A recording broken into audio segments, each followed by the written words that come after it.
भ्रष्टाचार को लेकर जीरो टॉलरेंस की बात करने वाली योगी सरकार ने हाल में पीडब्ल्यूडी विभाग पर जो कार्रवाई की, शायद वो हर विभाग के लिए एक नजीर साबित है। लेकिन इसके बाद भी घोटाले बदस्तूर जारी है। गोंडा में सिंचाई विभाग का नाम तो आपने सुना ही होगा और ये भी जानते होंगे आप कि सिंचाई विभाग में बाढ़ कार्यखंड में कितने करोड़ रुपए के घोटाले बंधे की मरम्मत का नाम पे हुए। अगर हम पिछले 15 सालों पर गौर करें तो इन 15 सालों में नहीं कुछ तो कम से कम 350 करोड़ से ऊपर का घोटाला बांध की मरम्मत और गोंडा जैसे जिले को बाढ़ की त्रासदी से बचाए रखने के लिए किया गया। बावजूद इसके आज भी बंधे सुरक्षित नहीं और बाढ़ लगभग हर साल ही आती है। पहले बाढ़ बंधे की कटने से आती थी, लेकिन अब बाढ़ जहां बंधा नहीं बना है वहां पर आती है। साल 2021 में जो बाढ़ आई वो भी आपने देखी और इसके अलावा जो लगातार बाढ़ आती वो भी आप देखते ही। लेकिन अब आपको सिंचाई विभाग के एक ऐसे विभाग की बात बताने जा रहे हैं जहां पर घोटाले की स्क्रिप्ट हर साल तैयार की जाती है, हर साल घोटाला होता है, लेकिन इस घोटाले पर अंकुश लगाने के लिए आज तक किसी ने कुछ नहीं किया। अब जिस तरह की कार्रवाई पीडब्ल्यूडी विभाग में हुई है, उसी तरह की कार्रवाई क्या इस विभाग में भी होना जरूरी है, ये भी हम आपको बताएंगे कि आखिरकार क्यों जरूरी है। क्योंकि यहाँ पर टेंडर मैनेजमेंट का एक बहुत बड़ा खेल चल रहा है। पीडब्ल्यूडी विभाग में तो कार्रवाई इसलिए हुई क्योंकि वहाँ पर डमी फर्मों को ला करके टेंडर मैनेज कर लिया गया। लेकिन सिंचाई विभाग के ड्रेनेज खंड में कुछ ऐसा चल रहा है जिसको सुनेंगे आप तो आपको भी लगेगा कि वाकई में ये बहुत बड़ा खेल है और ये खेल हर साल होता है। सैकड़ों करोड़ के टेंडर जो हैं वो डाले नहीं जाते। सैकड़ों करोड़ का जो काम है वो बगैर टेंडर के ही हो जाता है, जबकि सरकार की पॉलिसी है कि 1 लाख से ऊपर का अगर काम है, 99,000 से ऊपर का अगर कोई काम होता है तो उसके लिए टेंडर निकालना पड़ता है। ये पॉलिसी बना रखी है सरकार ने। बावजूद इसके गोंडा के सिंचाई विभाग में ड्रेनेज खंड एक ऐसा विभाग है जो नालों की सफाई करता है और नालों की सफाई के लिए गोंडा में टेंडर नहीं निकाला जाता।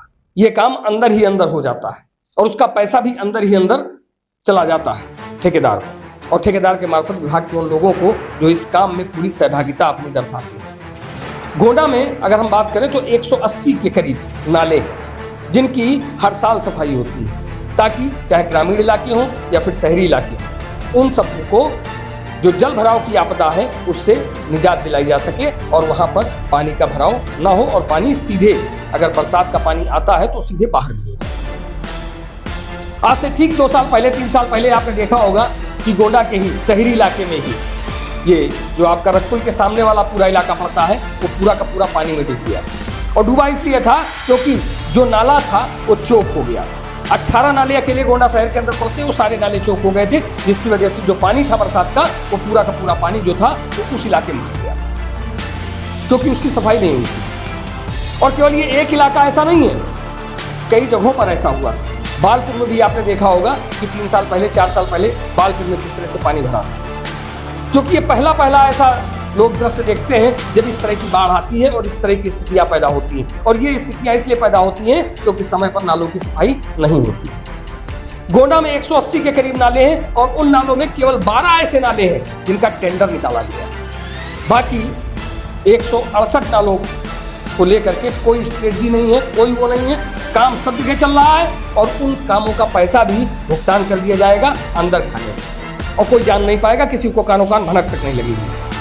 तो इस तरह का खेल चलता है गोंडा के सिंचाई विभाग के ड्रेनेज खंड में। और ड्रेनेज खंड में ऊपर से लेकर के नीचे के अधिकारी ये सब कुछ मैनेज कर लेते हैं। ड्रेनेज खंड में किसी भी काम के लिए टेंडर नहीं निकाला जाता। जब 180 नाले थे तो 12 का केवल टेंडर क्यों निकाला गया, बाकी का टेंडर क्यों नहीं निकला? और काम क्यों हर जगह चल रहा है? क्योंकि ये जनवरी मार्च का महीना है। अब से 3 महीने बाद जून से 15 जून से मानसून सत्र चालू हो जाएगा, मानसून शुरू हो जाएगा।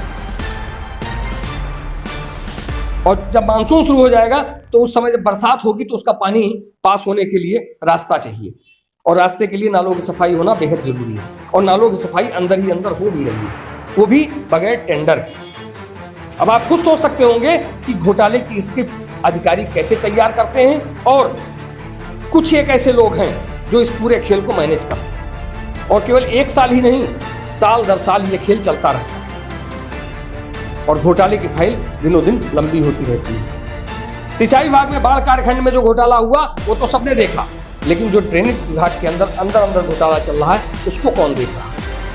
क्या जिला प्रशासन की ओर से कभी भी ये जहमत उठाई गई कि आखिरकार जो गोंडा के नालों की सफाई हो रही है उसके लिए टेंडर क्यों नहीं निकाला जा रहा? क्यों नीचे से लेकर के ऊपर तक के अधिकारी सब मैनेज हैं और आखिरकार वो क्यों नहीं देख रहे हैं इस व्यवस्था को कि आखिरकार जो ये काम हो रहा है ये नियम विरुद्ध कैसे हो रहा है?